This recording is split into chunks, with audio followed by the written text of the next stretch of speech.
So I get the dirty job talking about the existing I-5 and the realities that deal with that. One of the big issues we haven't talked a lot about is seismic. And so we do know that the existing bridge has some real issues. The first bridge was built over 100 years ago, and it has since, in the 1950s, been remodeled. So as you all know, if you've got an old house and you work on it, you remodel it, it isn't as good as a new one.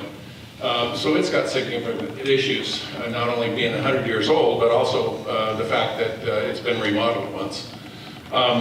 The West Bridge is newer. It was built in the 50s. A little bit different technologies, but pretty much the same bridge. So one of the big issues is the counterweights.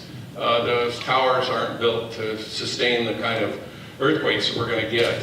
And it's not a matter of when, if, but it's when. I met with the Dean of Engineering from Oregon State, who's a seismic expert. He's one of the world-renowned experts. And he's done some really good stuff on getting utilities to coordinate in case of a seismic event. And he's also now pulling in the transportation people. The bad news is most of the bridges we've got in Portland will fail, starting with the Markham Bridge. It's probably the worst one of all, apparently. And so we've got huge economic issues that deal with this bridge, and any bridge. One of the nice things about building a new bridge is it would have all the new seismic codes and it would do pretty well. I'm not quite sure how well the 205 bridge, because it's old enough, it might not do as well. But we do know this one won't do well. And so one of the things that we have to address is not only multiple crossings, but we have to look at this seriously and figure out how we can get something in here. If we don't replace this and it comes down, we've got 134,000 crossings that aren't going to happen in a day.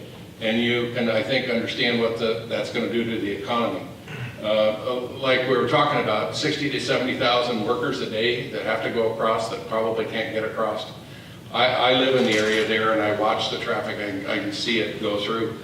And we've had a case where there's a wreck on I-5 bridge. It's Sunday night at 10 o'clock. SR-14 was completely gridlocked. 205 was completely gridlocked. This is Sunday night at 10 o'clock. So you can imagine what would happen if this bridge fails. So there's a sense of urgency our leaders obviously don't get. We've now got both sides, Oregon and Washington, committed to not committing funds. So now we're back to a situation where, okay, what are we going to do next? And what this picture is the picture of the CRC plan, which had failure written all over it. It was not fundable and it was not buildable. I'd say those are pretty big problems. We've got a lot of issues there with Hayden Island and Marine Drive. You can't put ramps close together, or you'll have a plugging factor.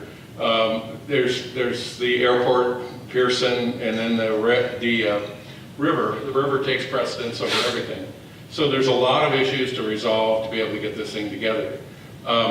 What this red line represents is a proposed alignment of a bypass, which would be a case where you could bypass the existing, leave the existing in place so you utilize all that infrastructure.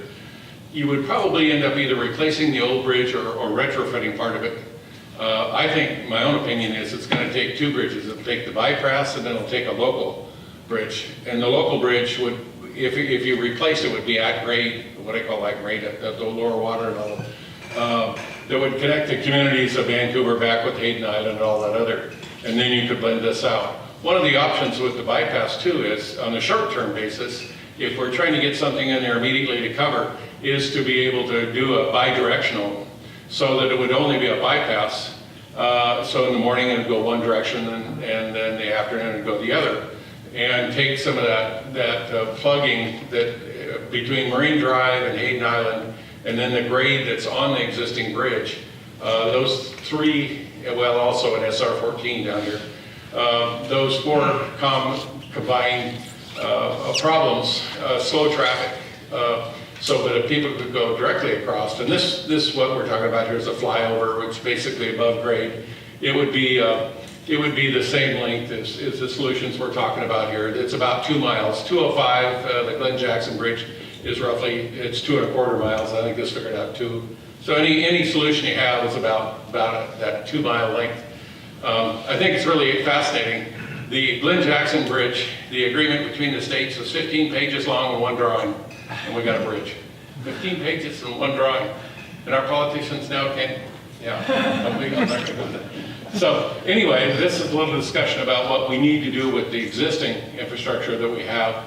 And there are all kinds of possibilities. The reason there's a red line is that I didn't want to go into any more detail on that about how we would look at this. And like Linda said, if we were to do this kind of thing, what we do is we'd sit down and do decisioning and figure out, what we need to do. Also about, what our long-term goals are in this too.